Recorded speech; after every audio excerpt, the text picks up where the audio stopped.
bago tayo mag-secret file, ay ilike mo muna ang video na to at mag-subscribe na sa aming YouTube channel. Don't forget to click the notification bell para hindi ka nahuhuli sa latest episode ng DJ Rocky's Secret Files.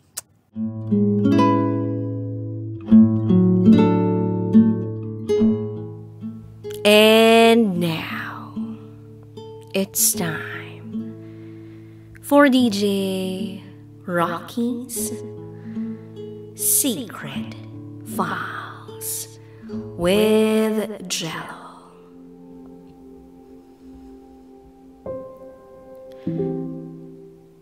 Paano kita ipaglalaban sa pamilya mo kung hindi ko alam na puro pakitang tao lang pala sila sa akin?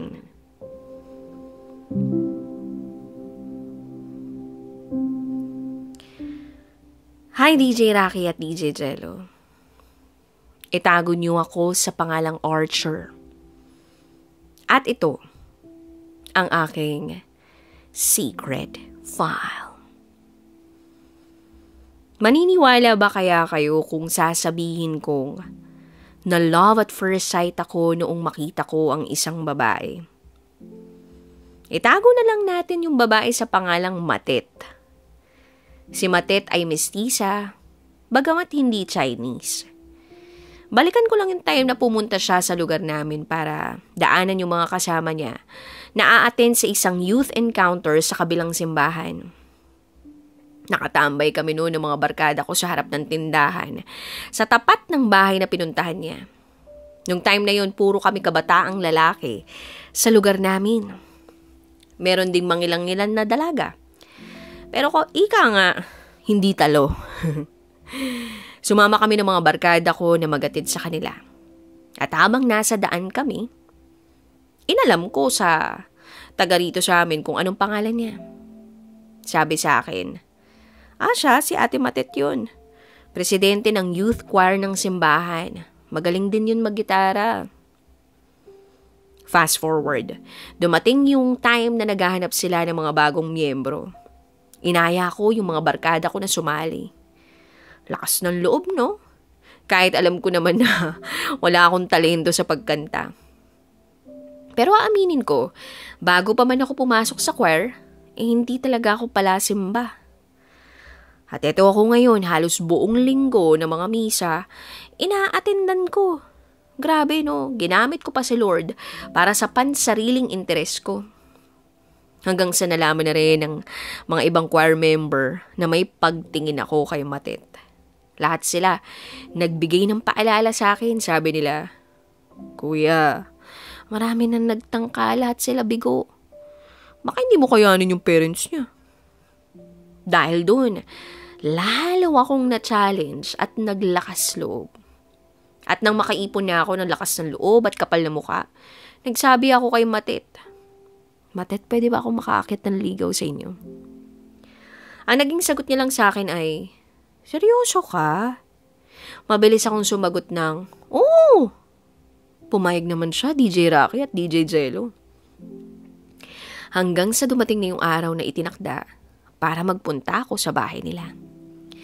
Medyo pinagpapawisan ako sa nerbiyos. Pero naisip ko, eto na to, wala nang urungan. Pinagbuksan ako ng gate ng katulong nila Matet at sinamahan na pumasok sa loob ng bahay dahil nagdi-dinner pa lang sila ng family niya. Kaya doon muna ako sa sala nag-antay.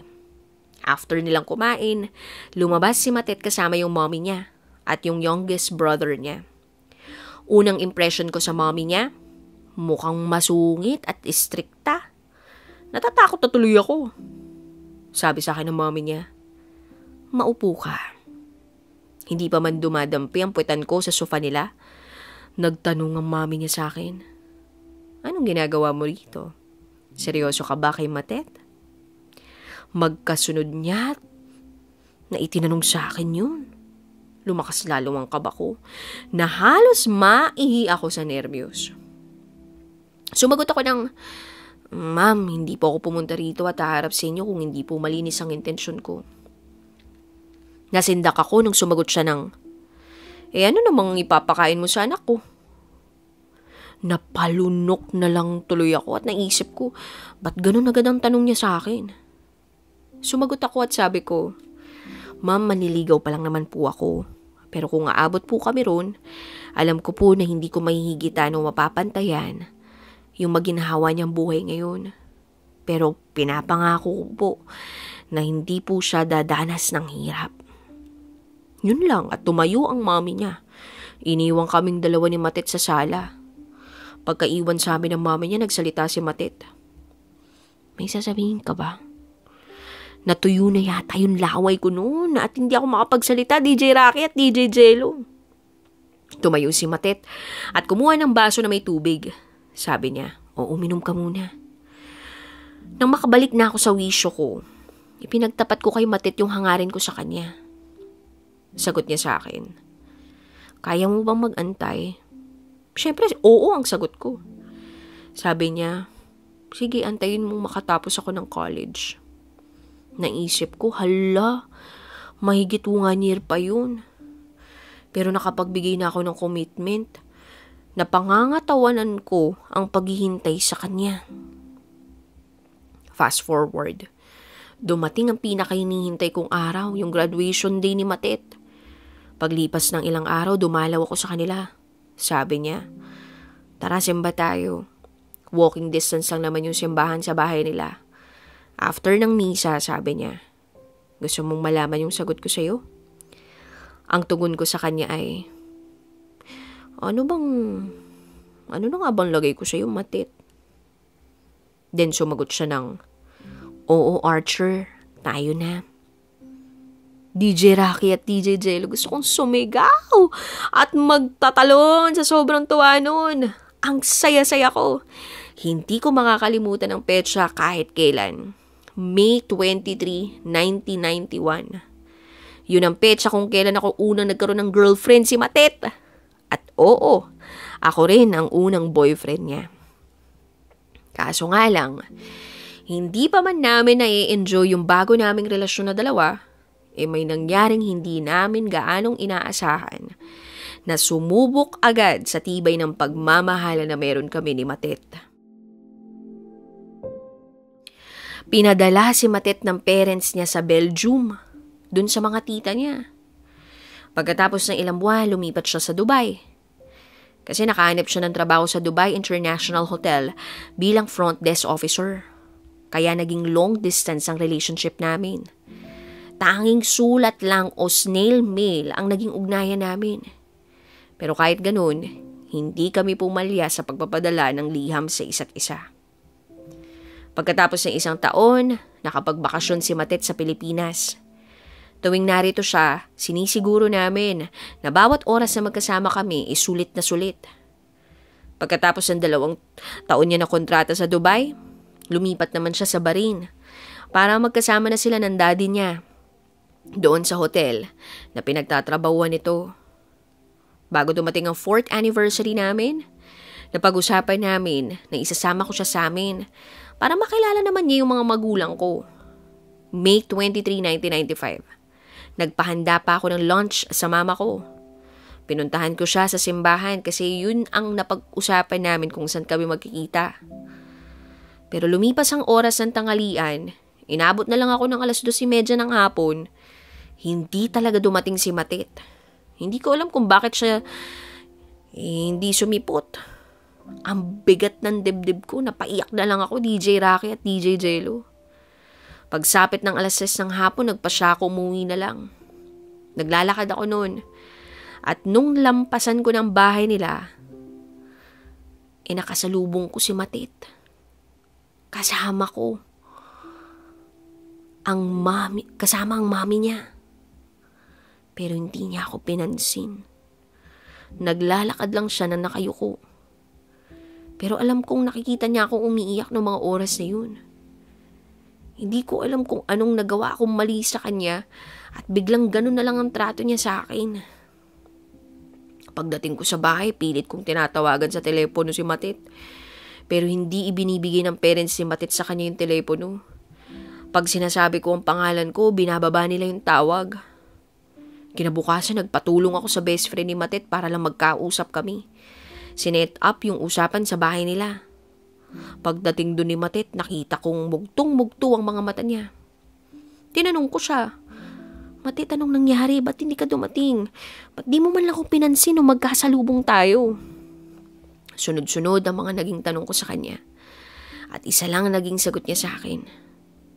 Mag-cool off muna tayo. Hindi mo ko kayang ipaglaban sa pamilya ko. Sabay kwento ng mga kung ano-anong negatibong komento mula sa magulang niya. DJ Rocky at DJ Jello, buong akala ko tanggap ako ng side niya simulat sa pool. Sa tagal na kilala nila ako bilang boyfriend ni Matet, puro pakitang tao lang pala sila sa akin. Sabi ko kay Matet, paano kita ipaglalaban kung hindi ko alam na ganun pala sila sa akin? Puro pakitang tao lang. Magiliw naman nila akong tinanggap tuwing pupunta ako sa inyo.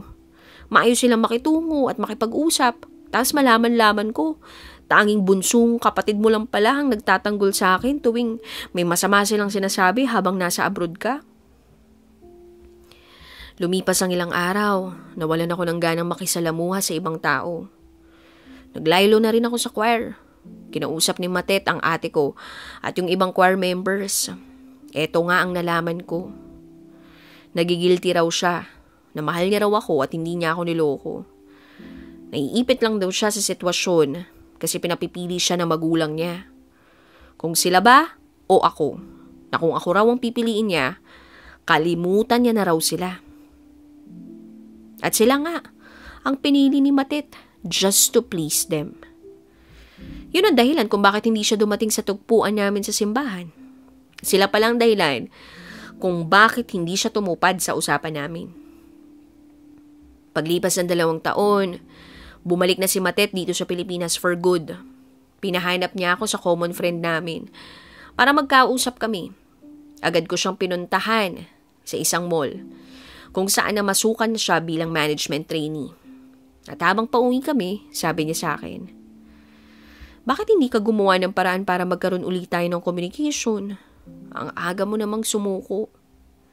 Sagot ko sa kanya, alam ko ang ibig sabihin ng cool off. Parehas lang yun sa breakup. Cool off lang ang ginamit mo para hindi masyadong masakit.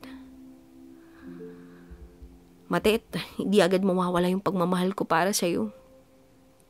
Ikaw ang first love ko. Pero alam kong wala akong laban kasi parents mo ang kalaban ko. Dan sabi ni Matet, gusto rin naman niyang tuparin yung pangako niyang kilalanin ng personal ang parents ko.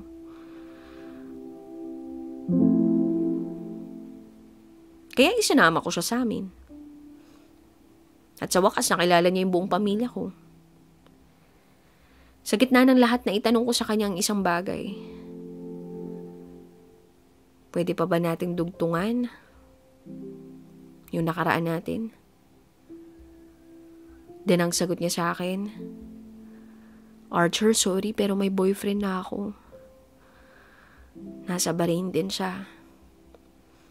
Pagkatapos ng kontrata niya dun next year, ikakasal na kami.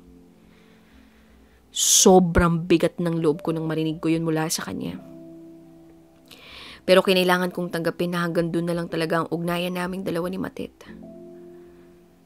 Fast forward, dumating yung araw ng kasal ni Matet. Nagpadala pa siya ng imbitasyon, pero hindi na ako nagpunta. Para ano? Para san pa? Para makipagplastikan ako sa mga magulang niya? Wag na!